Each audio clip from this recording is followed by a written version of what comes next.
നമുക്ക് ഈ തണ്ണിമത്തൻ കൊണ്ടുള്ള വേറൊരു സൂപ്പ് ഉണ്ടാക്കാം. കുരുവൊക്കെ കളഞ്ഞ് ഞാൻ എടുത്തിരിക്കുക. ഇത് മിക്സിയിലോട്ടിടാം.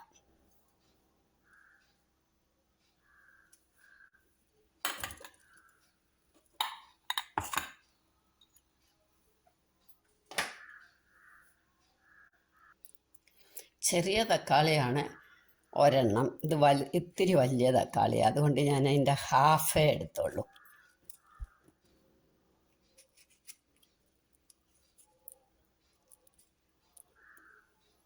ഇത് രണ്ടും കൂടെ മിക്സിയിലോട്ടിട്ട് നല്ലോണം ഒന്ന് അടിക്കണം.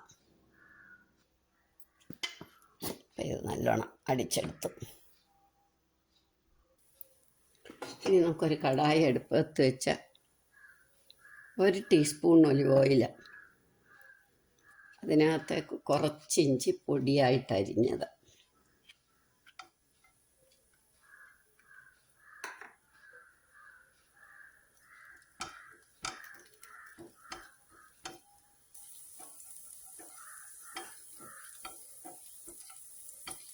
ഇഞ്ചി നല്ലോണം ഒന്ന് മൂത്ത് കഴിയുമ്പോൾ ഒരു ചെറിയ സവാള,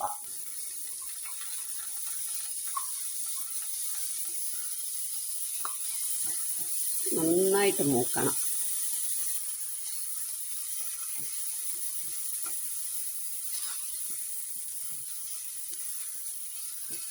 സവാള ഒന്ന് മൂത്ത് വരുമ്പോൾ നമുക്ക് കുറച്ച് പുതിനയില അരച്ചിട്ടിട്ടാലും മതി. ഞാൻ പക്ഷേ ഇങ്ങനെ ഇതിനകത്ത് ഇടുക. നന്നായിട്ടൊന്ന് മൂക്കട്ടെ.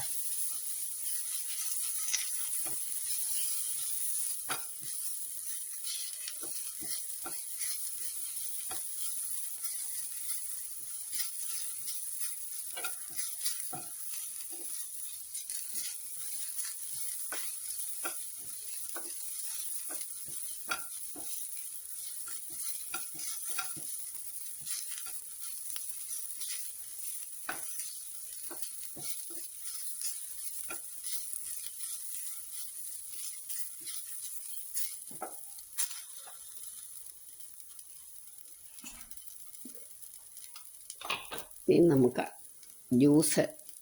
തണ്ണിമത്തൻ്റെ ജ്യൂസ് ഒഴിക്കാം. കുറച്ച് ജ്യൂസ് ഞാനിങ്ങനെ എടുക്കുക. അതൊരു പാത്രത്തിലൊഴിച്ച് നമുക്ക് കുറച്ച് കോൺഫ്ലവർ ചേർക്കണം. അതിന് വേണ്ടിയാണ് 1 ടീസ്പൂൺ കോൺഫ്ലവർ കലക്കിയിട്ട് നമുക്ക് ഇതിനകത്തോട്ട് ഒഴിക്കാം. ഇത് കഴുകി സ്വല്പം വെള്ളവും കൂടെ.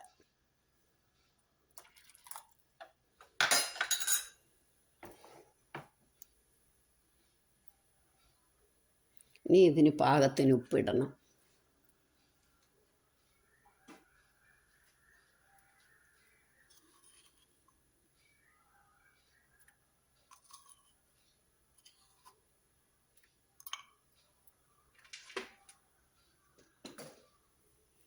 ഇന്ന് നമ്മൾ വേറൊന്നും ഇടുന്നില്ല. കുരുമുളക് പൊടി,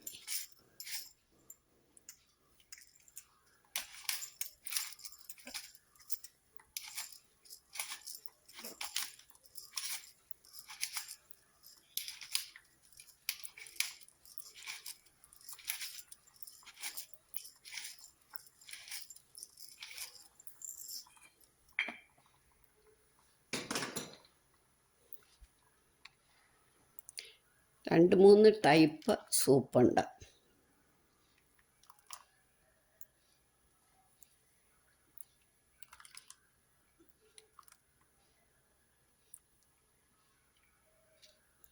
നല്ലോണം തിളയ്ക്കുമ്പോൾ നമുക്ക് സെർവിങ് ഡിഷിലേക്ക് എടുക്കാം.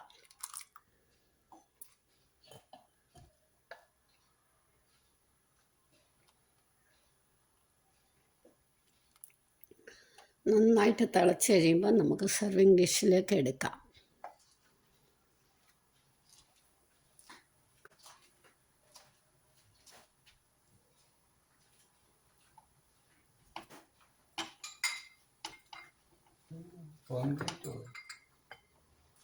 ഇപ്പം നല്ലോണം തിളച്ചു. ഇനി നമുക്ക് സെർവിങ് ഡിഷിലൊക്കെ എടുക്കാം. എല്ലാവരും ഇത് ട്രൈ ചെയ്ത് നോക്കണം.